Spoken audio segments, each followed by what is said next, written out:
সন্ধ্যা থেকে মধ্যরাতের মধ্যেই বাংলাদেশ উপকূলে আঘাত হানবে প্রবল ঘূর্ণিঝড় রিমাল। এ সময় বাতাসের গতিবেগ থাকবে 90 থেকে 120 কিলোমিটার পর্যন্ত। পায়রা ও মোংলা সমুদ্র বন্দরকে 10 নম্বর এবং চট্টগ্রাম ও কক্সবাজার সমুদ্র বন্দরকে 9 নম্বর মহাবিপদ সংকেত দেখাতে বলা হয়েছে। বর্তমানে ঘূর্ণিঝড়টি উত্তর পশ্চিম বঙ্গোপসাগর ও তৎসংলগ্ন এলাকায় অবস্থান করছে বলে জানিয়েছে আবহাওয়া অধিদপ্তর।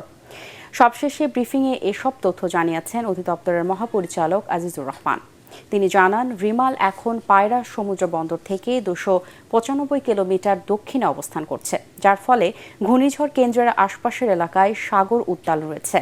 ঝড়টি উপকূল অতিক্রমের সময় 8 থেকে 10 ফুট উচ্চতায় জলোচ্ছ্বাসের আশঙ্কা করছে আবহাওয়া অফিস।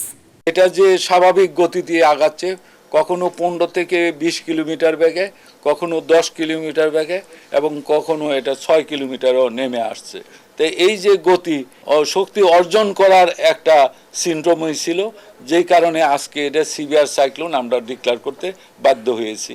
অবশ্যই এখানে ভয়াবহতার কোনো কমতি হবে না, এই কারণে যে এর সাথে জলোচ্ছ্বাস, এর সাথে ভারী বর্ষণ, এর সাথে 110 থেকে 120 কিলোমিটার বেগে দমকা থেকে জোরো হাওয়া বয়ে যাবে। কোনো মানুষ উপকূলীয় জেলায় যারা অবস্থান করবে, গড়ে অবস্থানের কোনো সুযোগ নেই, তাদেরকে উঁচু স্থানে সাইক্লোন শেল্টারে অবস্থান করতে হবে।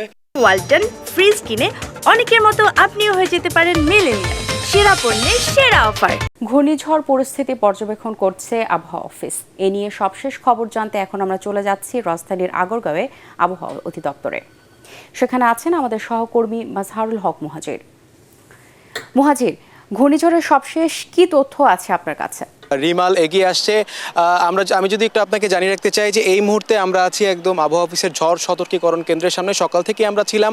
সকালের ব্রিফিংয়ে আপনি দেখিয়েছেন যে পরিচালক আইজুর রহমান যা বলেছিলেন যে এরই মধ্যে 9 জেলায় দেওয়া হয়েছে 10 নম্বর মহাবিপদ সংকেত, এবং আবহাওয়া অফিস কিন্তু বলেছে যে রাতের মধ্যেই এই ঘূর্ণিঝড়টি আঘাত হানতে পারে।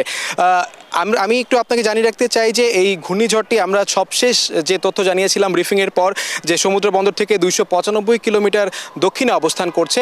তবে আমরা কিছুক্ষণ আগে জানতে চেয়েছিলাম যে এই মুহূর্তে কি অবস্থান বা কি ব্যাপার স্যাপার। আমাদেরকে আবহাওয়াবিদ যিনি ছিলেন তিনি আমাদেরকে জানিয়েছেন যে 25 থেকে 30 কিলোমিটার কিন্তু এখন আগাচ্ছে।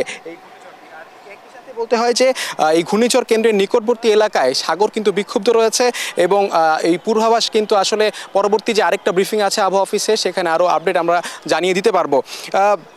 তবে এই রিমাল এখন পর্যন্ত যে অতি প্রবল ঘূর্ণিঝড়ে পরিণত হতে পারে কিনা সেটা কিন্তু এখনও নিশ্চিত করা যাচ্ছে না। আমরা আরেকটি যে ব্রিফিং আছে সেখানে যেমনটা জানবো, এবং সেই একই সাথে আমরা এর আগেও জিজ্ঞেস করেছিলাম যে এর প্রভাবে রাজধানীতে এই ঘূর্ণিঝড় রিমালের কোনো প্রভাব আছে কিনা, বা আমরা সকাল থেকে রাজধানীতে যেটা দেখতে পাচ্ছি যে একটা ভ্যাপসা গরম, এর কোনো প্রভাব এই রাজধানীর মধ্যে দিয়ে যাবে কিনা। আমাদের কিন্তু আবহাওয়াবিদ যিনি ছিলেন তিনি জানিয়েছেন যে ঘূর্ণিঝড় রিমালের প্রভাবে ঢাকায় আজ কিছুটা বৃষ্টি হলেও যখন এই ঘূর্ণিঝড়টি রাতে অতিক্রম করবে এর প্রভাব কিন্তু ঢাকা, ময়মনসিংহ সহ বিভিন্ন জেলায় পড়বে।